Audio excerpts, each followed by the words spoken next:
Física vem de physis, que é o estudo das coisas naturais. Então, no início, o físico era tudo. Ele fazia tudo, mexia com a vida, mexia com reações químicas, mexia com formação de metais, mexia com o estudo da astronomia, mexia com o estudo dos elementos, criava modelos, fazia tudo, fazia curativos, fazia remédios, fazia preparados. Com o tempo e com a famosa especialização, começou-se a separar, né? O que mexia com remédio foi para um lado, o que mexia com plantas foi para o outro, o que mexia com terras e elementos para fazer compostos e metais foi para o outro, e o físico propriamente dito, como é chamado hoje, foi para o seu lugarzinho e se subdividiu em dois tipos de físicos: o físico teórico e o físico experimental. O físico teórico, ele observa os fenômenos e elabora um modelo. O físico experimental experimenta aquele modelo para ver se as previsões dele são obedecidas nas experiências de laboratório. Se as previsões daquele modelo forem obedecidas nas experiências de laboratório, o modelo se torna uma teoria e ela vai influenciar o pensamento da humanidade e a tecnologia, porque ela começa a ser aplicada para se fabricar dispositivos. Muito bem.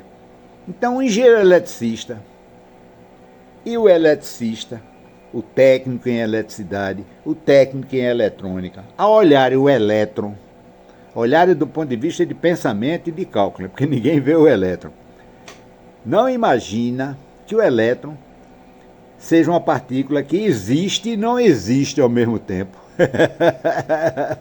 Ela existe na natureza? Não.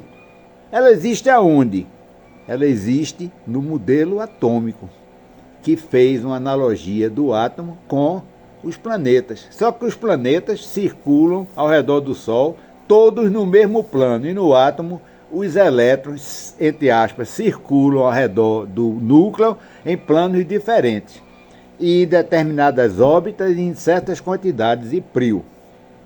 Agora, o engenheiro eletricista achar que ele está mexendo com uma coisa que tem consistência, que é concreta, besteira pura. Inclusive porque o próprio modelo atômico de elétrons girando ao redor do núcleo, ele vai em choque com a teoria eletromagnética, que é uma teoria plenamente estabelecida, que não há contestação alguma contra ela. Partículas carregadas executando órbitas circulares são sujeitas a acelerações, e partícula carregada sujeita a aceleração emite energia.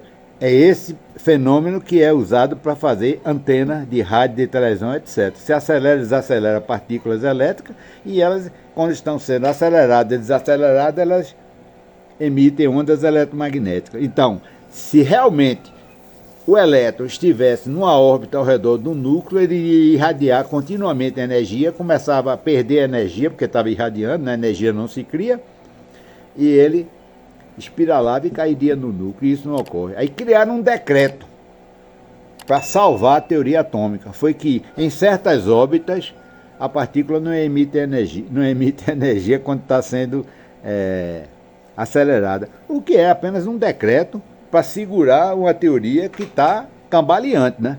Não ocorre isso na prática. Então, fique sabendo, qualquer engenheiro eletricista, que quando ele calcula elétron no condutor, ele não está calculando uma coisa que acontece realmente ali no condutor, não. Ele está calculando uma coisa que está baseada num modelo, que é a maneira que o cérebro nosso usa para compreender os fenômenos naturais. Inclusive,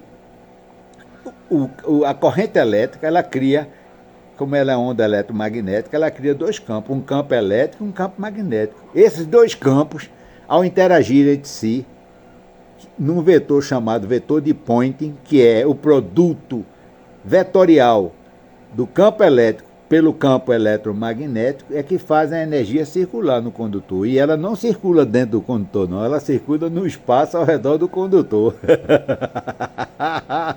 Agora, O vetor de Poynting, como é o produto vetorial da corrente do campo eletromagnético pelo campo do campo elétrico pelo campo magnético do campo eletromagnético, ele, como os dois campos estão em fase, quando estão negativos são os dois negativos, e quando estão positivos são os dois positivos, o produto vetorial deles, que matematicamente é dado pelo produto do módulo dos campos e pelo seno do ângulo entre eles, e esses campos têm um ângulo de 90 graus e o seno de 91, o produto dos módulos sempre vai dar positivo, porque quando os valores são negativos são todos dois.